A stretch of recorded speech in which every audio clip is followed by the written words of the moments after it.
কি গো, তোমার আবার কি হলো?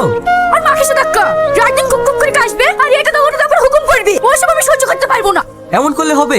মার বয়স হয়ে গেছে। তোমার মা, তুমি সহ্য করো গা। যা বলার ক্লিয়ার করে বলো। আমি বলছিলাম তোমার মাকে বৃদ্ধাশ্রমে রেখে আসুক গা। এ কি বলছো তুমি? তাহলে তুমি তোমার মাকে নিয়ে থাকো, এই বাড়িতে আমি থাকবো, নয়তো তোমার মা থাকবে। যে মা খেই না খেই কোলে পিঠে করে মানুষ করেছে, আর সেই মাকে বৃদ্ধাশ্রমে রেখে এসছে, আর সে দেবে তোকে জমি। এসব কি আবল তাবল বকছো তুমি? আমি আবল তাবল বকছিনি, তুই নিজে কি দেখাই গা।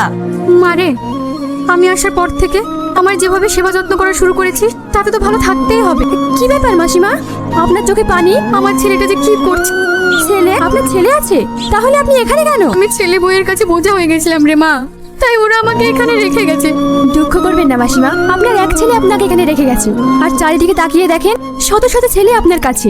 তাহলে আপনার দুঃখ করা সাজে বলেন? আমি তোদের কাছে খুব সুখে আছি রে মা, তোদের জন্য আশীর্বাদ করি তোরা যেন মানুষের এভাবেই সেবা করতে পারিস।